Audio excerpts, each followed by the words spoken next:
2009 में अमेरिका के एक air space engineer Stockton rush ने ओशन गेट नामी एक कंपनी की बुनियाद रखी, जिसका मकसद था कि ऐसी सबमरीन्स बनाई जाएं जो कि समंदर की गहराई में 4 से 6 किलोमीटर तक जा सकें और जो एक्सपेरिमेंट्स, मिलिट्री, सैरो तफरी और एडवेंचर टूरिज्म के लिए इस्तेमाल हो सकती हों। इस कंपनी का एक मकसद दुनिया के बिलियनियर्स पर्सन्स को गहरे समंदर में आबदोज के जरिए सियाहत पर लेके जाना भी था। 2009 से अब तक इस कंपनी की 3 आबदोजें 200 से जायद मरतबा गहरे समंदर में मुख्तलिफ मकासद के लिए गई और बाहिफाजत वापस लौटी। इस हवाले से एक अहम आबदोज जिसका चर्चा आजकल दुनिया भर में हो रहा है वो टाइटन थी, जिसे कंपनी के मुताबिक ज़ेरे समंदर 4 किलोमीटर की गहराई तक जाने के लिए बनाया गया था। ये बात याद रखें कि बुर्ज खलीफा जो इस वक्त दुनिया की सबसे ऊंची इमारत है 1 किलोमीटर से भी कम ऊंची है, जबकि नांगा पर्वत के बेस कैंप की ऊंचाई सतह समंदर से तकरीबन 4 किलोमीटर ऊंची है। मगर समंदर की इतनी गहराई में कौन टूरिज्म के लिए जाएगा और वहाँ क्या होगा? इसका जवाब है टाइटैनिक।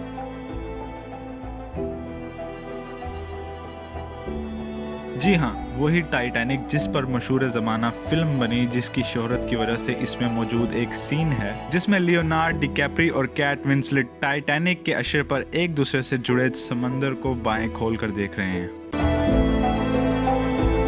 वैसे आप जिस सीन के बारे में सोच रहे हैं वो भी बहुत मशहूर है।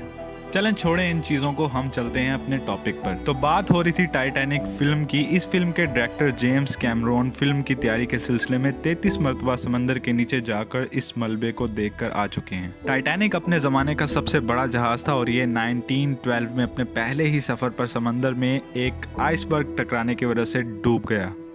इस जहाज का मलबा कनाडा के इलाके न्यू फाउंडलैंड के साहिलों से 700 किलोमीटर दूर आज भी पैसिफिक ओशन में गर्क है। टाइटैनिक के मलबे को 1985 में दरियाफ्त किया गया। इसी मलबे को अमीर सियाहों को दिखाने के लिए ओशन गेट एक आबदोज इस्तेमाल करती रही जिसका नाम टाइटन था। ये आबदोज 2021 में पहली मरतबा टाइटैनिक के मलबे तक पहुंची। इस ट्रिप पर एक आदमी का टिकट $2,50,000 था। $1 आजकल पाकिस्तान में कितने का है वो तो आप सब लोग जानते ही होंगे। खैर, दूसरी मरतबा ये 2022 में टाइटैनिक के मलबे तक सियाहों को बाहिफाजत लेकर गई और अब तीसरी मरतबा 18 जून बरोज इतवार को ये 5 सियाहों को समंदर में टाइटैनिक का मलबा दिखाने के लिए ले जा रही थी कि इसका राब्ता समंदर की सतह पर मौजूद अपनी मुआविन कश्तियों से सफर के आगाज के 1 घंटा और 45 मिनट के बाद मुनक़ता हो गया, जिसके बाद पूरी दुनिया में इसकी खबर फैल गई और इसकी तलाश के लिए कोशिशें होने लगी। याद रहे कि इस आबदोज पर 96 घंटे जिंदा रहने की ऑक्सीजन मौजूद थी, लिहाजा ये उम्मीद थी कि अगर इस आबदोज को कोई हादसा पेश नहीं आया और इसका महज राब्ता मुनक़ता हुआ है तो इसे बचाया जा सकता है।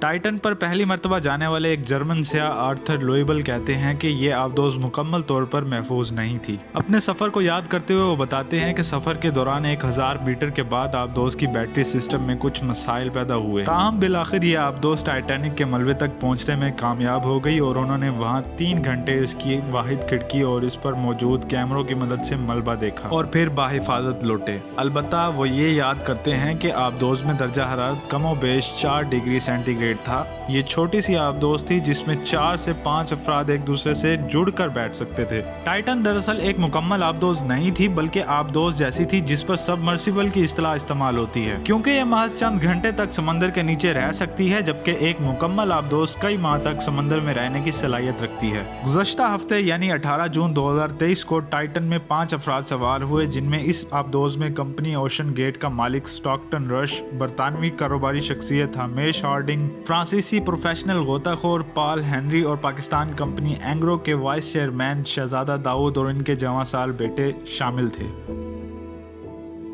टाइटन ने तकरीबन 4 किलोमीटर समंदर से नीचे जाना था जहां टाइटैनिक का मलबा पड़ा था। उस तक पहुंचने में उसे 2 घंटे और 45 मिनट लगने थे, जिसके बाद उसने 3 से 4 घंटे तक टाइटैनिक का मलबा देखना था और फिर वापसी का सफर करना था।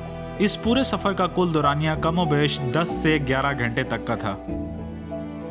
ज़मीन की सतह पर इंसानों पर कुर्रा हवाई यानी ज़मीन की फ़िज़ा में मौजूद गैसों का दबाव होता है जो हर वक्त हम पर रहता है। ये 1 ATM यानी कि 1 एटमॉस्फेरिक प्रेशर कहलाता है। लेकिन जो कि इंसान ज़मीन पर ही रहते हैं और इनका इर्तिका ज़मीन पर ही हुआ है, लिहाजा हम इस दबाव के आदी हैं और ये हमारे लिए नॉर्मल है। लेकिन अगर आप ज़मीन की सतह से ऊपर हवा में उड़ें तो ये दबाव कम होता जाता है, क्योंकि ऊपर की फ़िज़ा लतीफ़ है, सो कम हवा के बाइस आप पर कम दबाव पड़ता है। और अगर आप खला में निकल जाएँ तो ये दबाव मुकम्मल ख़त्म हो जाता है। ताहम इससे उलट अगर आप समंदर में जाएँ तो दबाव मज़ीद बढ़ जाता है। समंदर का पानी फ़िज़ा में मौजूद गैसों से ज़्यादा भारी होता है, लिहाजा समंदर में हर 10 मीटर की गहराई के बाद आपके जिस्म पर दबाव 1 ATM मजीद बढ़ता रहता है। सो अगर आप समंदर में महज 10 मीटर नीचे जाएं तो आप पर दबाव या प्रेशर 2 ATM हो जाएगा। ये कमोबेश खाना बनाने के लिए इस्तेमाल होने वाले कुकर के अंदर का प्रेशर है।